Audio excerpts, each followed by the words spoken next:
If you think you've seen everything in London, think again. We're taking you to a lesser-known attraction in London that is a must-see. And better than that, it's free. And if you know JR at all, he loves free. Who doesn't love free? You just show up, there's no tickets, there's no schedule, you just get there and you find a spot and enjoy. Welcome to Outernet, an immersive and sometimes interactive 3D experience with wall-to-wall to ceiling open wide spaces. This place was super fun and cute. I love that you can take as much of it or as little of it as you want. You just walk up and go in and find a place to sit down if there's a seat. I will say they don't have a lot of seating. No. And not enough anyway. It was very crowded. But and hey, very uncomfortable. It was free, so. But you can sit and watch for a few minutes. You can do what we did, and we stayed for like almost 2 hours. And just watch because the exhibits just keep changing. The screens all just keep changing. It's amazing when you first walk up. So you get off the train, which is right there. As soon as you get off, it's just this big open space. You'll see a bunch of people kind of crowded around. We didn't really know what we were looking for. Even though it said open space, I kind of thought it was going to be indoors. So there's just this covered area with a bunch of people standing there. So we walk in, and when you walk in, as you can see, there's like this.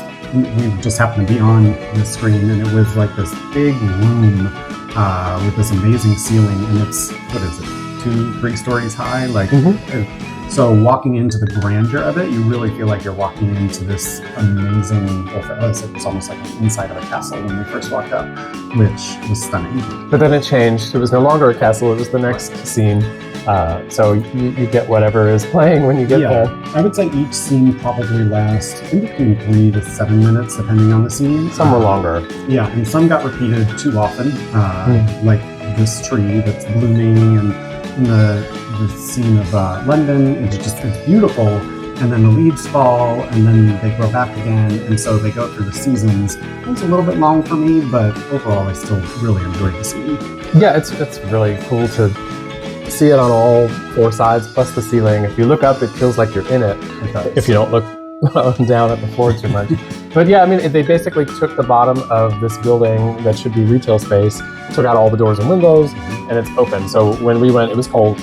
So dress warm if it's not a warm time of year, because you're going to be cold. Like the wind goes right through it. We were freezing by the end, but we really wanted to keep watching and see how many different vignettes they had and what might come next. Some were repeating, but then we noticed some were new. Well, and also they do, after a while, they go through and this thing pops up to show you all the different screens that they had, and they had hundreds of them. Right. So I kind of was curious why they kept playing some of the same ones when they had so many choices. And some we never got to see, and so I don't know if they're still playing them. Maybe they're old, maybe they don't play them anymore, but we didn't catch all of them. We caught plenty, but we didn't catch them all. One of my favorite ones that we caught was the Tetris one. When I say interactive, that one was interactive.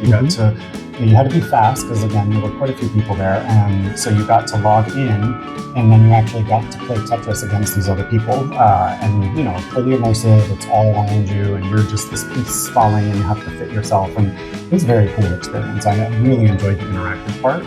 Oh, absolutely. It's fun just to watch. I couldn't quite get logged into it, but it was still fun to watch him do it and know that he's playing with other people that are right there. I think that's no different than, I guess, online gaming, but you're right there with everybody. So it's kind of cool, and it's huge. Yeah. And like you said, it's right there at the Tottenham Court Road station, very close to Piccadilly Circus and the theater district and everything. So if you're down there by Chinatown, Piccadilly area, you can easily walk there or take the train.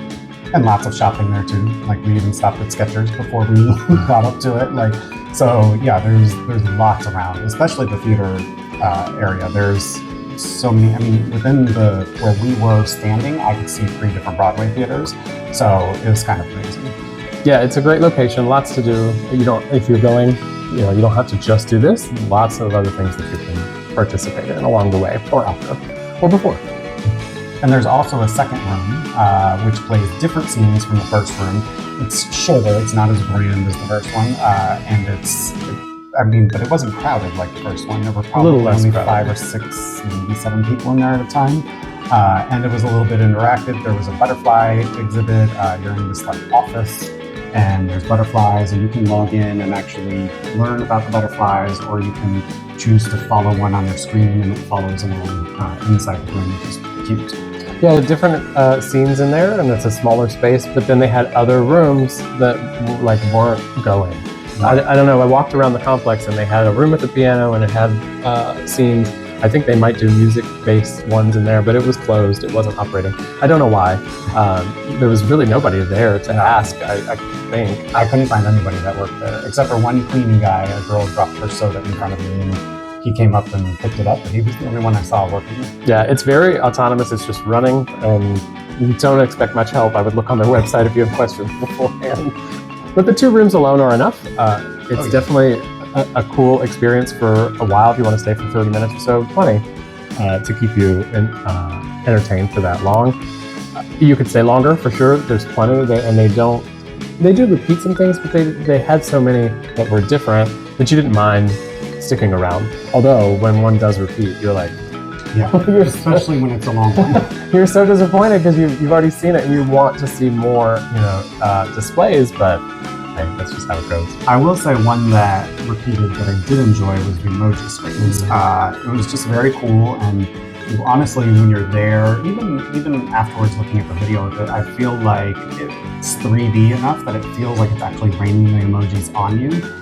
You can log in and choose an emoji and keep pushing it to try and get more of that emoji over everybody else's. So it was a fun, I don't know, I really enjoyed the emoji one, and I wasn't mad at it that they played it twice. I did like the emojis. It was cool. Cool effect. Some of them were better done effects than others. A few didn't quite line up between the ceiling and the walls. So whatever, it's free. You can't be too picky. Free. And there were some other interactive parts. It wasn't only the Tetris one. There were some where people could go up to the screen and do their hands, and it would show their hands. Yeah. There was a walking one where if you logged in, your little personoid could, your avatar could walk down the side of the screen with everybody else. So there were some interactive moments. It was nice that they did that. It wasn't just visual. Yeah. I think I liked the one with all the images. I think I took a picture of myself in it. It was just lots and lots of weird images all the way around. It was very busy. I called it the garbage collage, even though it was obviously not like a garbage. There was so much stuff, and it was cool because you never were looking at the same image. There were just thousands and thousands of different things to point out, and I remember us both looking like, oh look over there, oh look at that. So it was very cool. If I was going to give any advice, I'd probably say maybe bring a blanket if you can, because like we said, the seating is limited, but then it's not good on your neck and back to sit on a backless seat and look up the whole time.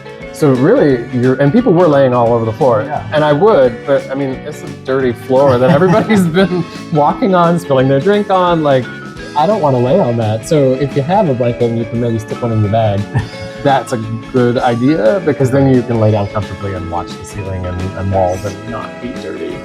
Another thing that I will point out is just for safety-wise, you are right next to the train stop, and it's very important that you always stay aware of everybody around you.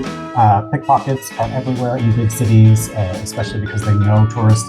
This thing you're looking up, like, you're an easy target while you're looking up for them to accidentally hit you and pull your phone out of your pocket or whatever, your purse. So just be cognizant of who's around you. There were a few times I remember shady-looking people, and I didn't feel unsafe, but we have learned in our travels to be safe. So I just, when somebody makes me feel slightly uncomfortable, I just move a little bit away from them to see if they're going to follow me. And then if they do, I know, okay, I might be being targeted, so I need to move along or just be even more watchful of them. As somebody who has had their phone stolen by a pickpocket in Paris, and I hate that ever happened, it's made me aware that pickpockets are everywhere, especially, like you said, in big cities. Keep your phones and your wallets and everything in your front pockets. If you have a purse, turn it to the front of you. Just pay attention of your bags too. I mean, maybe somebody just snatch your bag, your shopping bag. Just be aware. Because no matter how much you say, nobody's going to get this phone from me. I understand it's in my back pocket, but I would know if they took it from me. You won't. And it's when you're most distracted, and this is a good place, I think. If I was going to be a pickpocket, I'd probably go there. Because everybody's busy, everybody's looking around, you're not paying any attention to anything else, you're not even looking straight on at people, you're looking up and around, and so very, very distracted. We didn't have any problems, but it can happen, so be careful. But still go. Don't not go because of our safety warnings. It's something that's amazing and very cool to see, so I highly suggest this as one of your stops when you're over in the London area. And I think the last piece of advice is that it's loud. Everybody's, oohing and eyeing. Some kids are loud and, making all sorts of noises. Some people are just obnoxious about it. There's a lot of people. It's not super overcrowded, but it is a busy place. So if you're susceptible to loud spaces, loud noises, And it's very echoey because you have the noise from the ground and then it's in this open space, so the noise is going up and then just echoing around you. So it's almost like one of those spheres where noise just kind of echoes around.